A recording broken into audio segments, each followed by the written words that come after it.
we've been having quite a morning in actual fact. We'll have more of a morning, more of your calls this hour, and I'll try and do justice to the extensive number of emails that I have received today. So forgive me if you're not being read out now. I will try and do you justice to the text. Sorry, the text, not the emails, the text in the next wee while. But one of our guests has rung in, so for the next hour, so we'll go and talk to him now. He is the Member of Parliament for the Bay of Plenty. And there you are. His name's Tom Rutherford. I've never, ever had a chat to him before. In fact, haven't even been aware that Tom was the Member of Parliament for Bay of Plenty, but who on earth did he take over from? Did he? I'll find all this out. Tom comes and joins us now. Tom, excuse my enormous ignorance, but who on earth did you take over the Bay of Plenty seat from? Good afternoon, Michael. I replaced Todd Muller, who was the MP for Bay of Plenty for 9 years, and then prior to him was Tony Ryle, who was the MP for 24 years. Yeah, Tony's now still living in your neck of the woods, isn't he? He's what, chief executive of the Best Start early childhood centres, isn't he? He is, and Tony's sort of been my unofficial mentor per se after I got selected to replace Todd when he retired, and then he's really looked out for me ever since becoming the MP. He'll ring me every couple of weeks and say, "Hey Tom, I think you're doing pretty well here," or "Hey Tom, I think you could pull your socks up a little bit on this sort of thing." So he's been really good to look out for me and help me as I've sort of started my career as an MP. Oh, I'll say hello to him the next time you see me. He went into Parliament at the same time as I did, Tony, but he's obviously done much better than I would. He actually got out when the going was good. I think he's one of those people that learned you can stay too long. And he's obviously gone on to enjoy himself greatly. Listen, Todd Muller, now remind me, did he retire before the last election or did he stand at the last election and retire afterwards? No, so he retired. He announced his retirement, if I remember correctly, Michael, back in March 2023.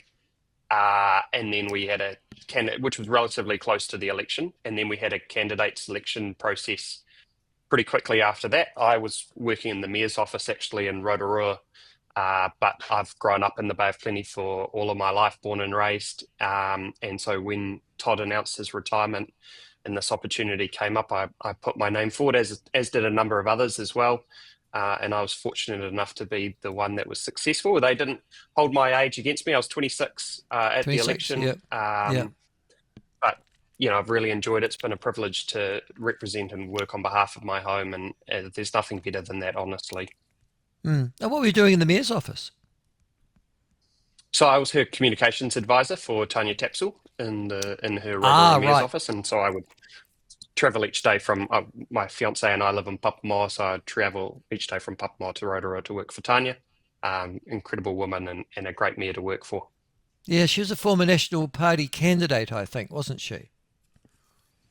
She ran in the East Coast Electorate in 2020, Right. No one was and going to win that year. unfortunately, That's right. it was But she's a probably bit of a tough probably year for the enjoying National herself Party, much but more now doing what she's doing in actual fact and of greater benefit. But good on her. She'll easily get re-elected, one would expect, as the mayor of Rotorua. Is that your assessment? I think she's done an incredible job over the last 3 years. She's very well respected, and I think yeah, that's ultimately to the local people of Rotorua to decide. But yeah, I think she's done a fantastic job. All right. Good on you. Now that's the background. Thank you for filling that in for me. I am much better informed now. Now, the reason I've got you on the show, though, is because you popped up on my social feed on Facebook yesterday, and it was to do with an extraordinary case. We all know that the Palestine issue in New Zealand and the bombing of which has carried on overnight. I see they've gone and bombed or attempted to assassinate the Hamas negotiating team in Doha, which seems an odd thing to do, but there you go. But a lot of heat, a lot of light, not much light, sorry, and it has whipped up particularly the left of New Zealand politics. It's become the cause celeb for them, the Palestinian cause in general. And your particular party, and that of the ACT Party to a lesser degree, have been the subject of a great deal of vandalism, particularly of your electorate officers. Can I just ask, first of all, when you get an electorate office vandalised, what's the effect upon you and, more importantly, your staff? It's terrible, Michael. It's there's obviously a cost element to it, which Mm. means our electorate offices are paid for by the taxpayers. So it's everyday Kiwis who have to pay to repair whatever the damage is that has been created.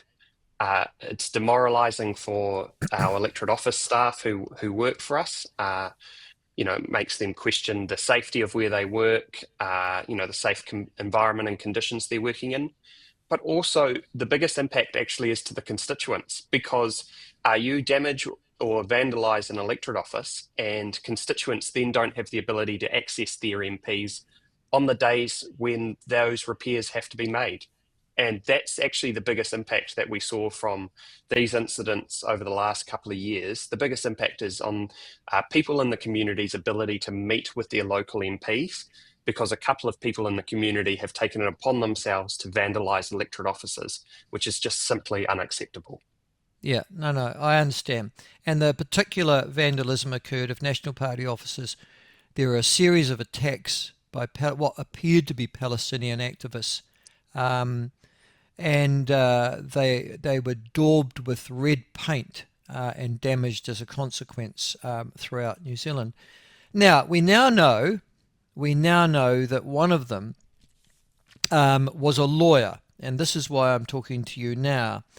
And her name was Hannah Lucy Swedlund, a 28-year-old who concerted and organised in in collaboration with a couple of her flatmates, as I understand, paint vandalism attacks on a number of National Party offices and also on ACT MP David Seymour's office.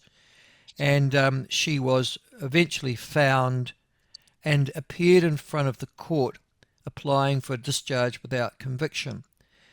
She wasn't, as I understand, discharged without conviction. She was convicted of these ongoing paint vandalism attacks. Um, but that's not what's got your goat. It's the nature of the support for her. Is that correct? Yeah, that's right.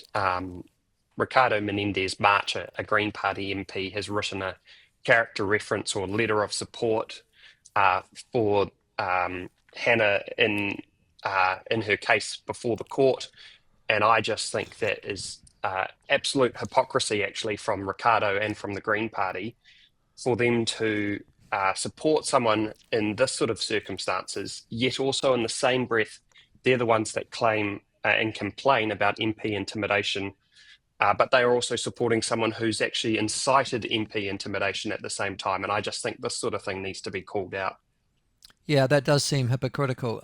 You're right. And the suggestion is that particularly female MPs have been targeted. I think in this particular case, Judith Collins' office was targeted on a number of occasions as well. And you're suggesting that by their affirmation as to the character of a habitual and criminal vandaliser, they are condemned by their actions. That's fair enough. Can I ask, in your view, did the court act in the appropriate way with Hannah Lucy Swedland? Yeah, I do have to be a little bit careful. I'm trying, obviously Well, you the don't. matter She's is been still before convicted the now, court. hasn't she? You must have a view on that.